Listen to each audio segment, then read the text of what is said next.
Señal de RPP, estamos en nuestra multiplataforma y a ver, tenemos un comunicado que hace llegar o ha difundido el congresista de la República y también exministro Roberto Sánchez Palomino. Indica lo siguiente: hemos vivido un obstruccionismo parlamentario, dice, y golpismo político estos 17 meses de gobierno.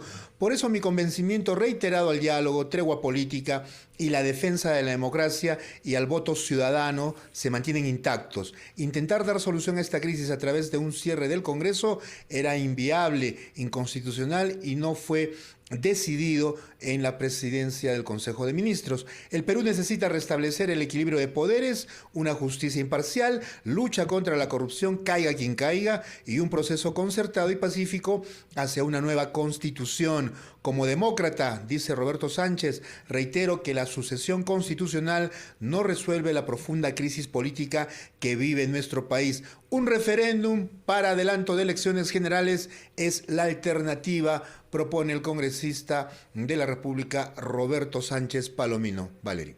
Congresista y ha sido ministro hasta hace unas horas, ¿no? De Pedro Castillo, sí. Uno de los voceros, una de las personas que más ha defendido lo que ha estado haciendo el ahora expresidente golpista Pedro Castillo.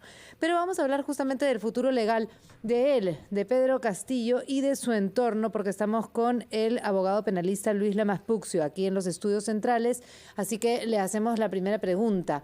¿Qué sucede, muy buenas noches, con Pedro Castillo ahora que está en la prefectura? ¿Qué podría pasar con él? ¿Se va luego a su casa? ¿Es detenido? ¿Cómo es que se actúa en estos casos? ¿Qué tal? Buenas noches. Mira, desde el momento que fue conducido a la prefectura y privado de su libertad, en los términos como hemos visto en los medios de comunicación, es porque hay de por medio una decisión de la Fiscalía, porque también estuvo presente la fiscal de la Nación, en el sentido de detener, entiendo yo, preliminarmente a Pedro Castillo, a raíz de que al haber dejado de ser presidente ya no estaba protegido por lo que se establecía en el artículo 117 de la Constitución Política, y además porque lo que la Corte Suprema había resuelto en estas acciones tutelares, en el sentido de que el presidente no podía ser investigado porque la etapa de la investigación preparatoria está estrechamente vinculado a la etapa de la acusación. O sea, en otras palabras, Pedro Castillo solamente podía ser indagado, que es la etapa anterior a la investigación preparatoria. Si eso es así, en esta etapa preliminar solamente cabe una detención preliminar, que es una detención policial como la que estamos viendo, en el sentido de que está recluido en la prefectura. ¿Por 10 días? ¿Por cuánto tiempo? Lo máximo que una persona puede estar detenida preliminarmente es entre 10 y 12 días, tratándose de una investigación por crimen organizado, porque a partir de ahí automáticamente tiene que tomarse una decisión. Si la preliminar se convierte en una investigación preparatoria, y en esa investigación preparatoria se solicita una prisión preventiva. Pero ahora hay otros delitos, como el de posiblemente sedición o pues todo este intento de golpe de Estado. Claro, pero yo creo que hay que ir por partes, digamos, ¿no? Hay 7 investigaciones preliminares, sí, que ahora se van a convertir en investigaciones preparatorias, en las que cabe la posibilidad de que la Fiscalía solicite una medida de coerción personal, que es la prisión preventiva. Entonces, si se formaliza la investigación preparatoria en los próximos días, tengo por seguro que va a haber una solicitud para que se realice una audiencia pidiendo una prisión preventiva de Pedro Castillo, en el entendido de que tratándose de hechos graves de organización criminal, una prisión preventiva puede ser hasta por 36 meses. La diferencia es que en la prisión preventiva la persona es recluida en un centro carcelario, mientras que en la detención preliminar es en la prefectura, porque es una detención de contenido policial. Entonces, analizando lo que viene aconteciendo hasta este momento, partiendo del hecho mismo de que Pedro Castillo está en la prefectura, está policialmente detenido. Tanto es así que la fiscal hizo un acto de presencia, han levantado un acta y está con su abogado. Entonces, Aníbal Torres, ¿no? Doctor Lamas, le saluda Jorge Turpo desde Arequipa. A ver, pero digamos, la defensa del señor Castillo puede apelar a esto de que todo exmandatario tiene durante 5 años, luego de dejar el cargo, no puede ser investigado. ¿Puede apelar a esa figura? No, yo creo que la situación legal en la línea de análisis constitucional tomando como premisa lo que se establece en el artículo 117, que habla de una acusación.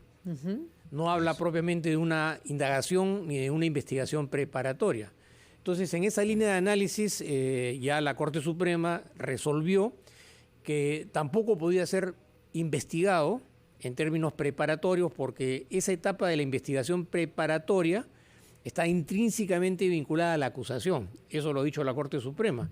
Por eso que Pedro Castillo entendía, dentro de su miopía política, jurídica o legal, de que él podía seguir gobernando, mientras que las investigaciones solamente eran indagaciones. Y no podía caber la posibilidad, por lo menos en los términos como se conoce, de una detención preliminar, porque además era presidente de la República. Ahora, la situación que tiene que ver con esos trascendidos donde Pedro Castillo estaba intentando llegar a una embajada, ¿no? Se dice que la Embajada de México. Si hubiera habido algún tipo de acuerdo para un asilo, por ejemplo, en ese caso, ¿él hubiera podido trasladarse como lo estaba intentando hacer hasta que fue interceptado?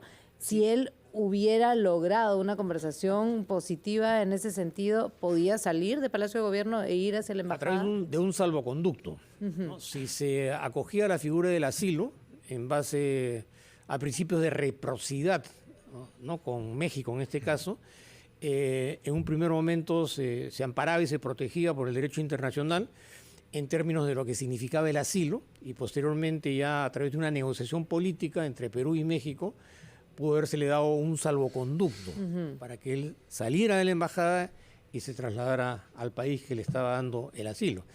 Esta temática se ha visto, digamos, interrumpida por hechos imprevistos que han surgido en las últimas horas, en el sentido de haberlo físicamente detenido. No sé si ha sido porque se trató de un estado de flagrancia, en el caso que tuviera que ser investigado por sedición o rebelión, en tanto que la flagrancia tiene un tiempo de duración a partir del momento que se cometió el delito, en el entendido de que él lo que intentaba o lo que quiso hacer y no lo logró fue cerrar el Congreso.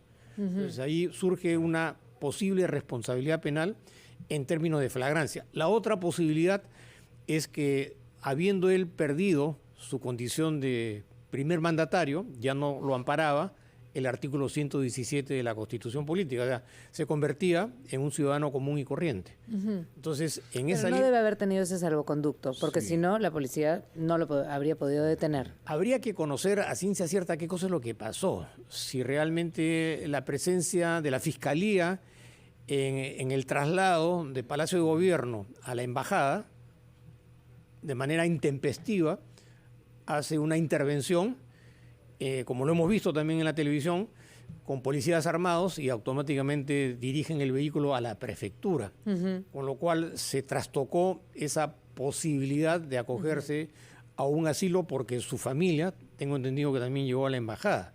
Además, logísticamente, como la noticia cundía en todos los medios de comunicación, el traslado a través de las calles de Lima hasta San Isidro hubiera sido bastante riesgosa, porque la gente ya se estaba enterando, salía a la calle y protestaba.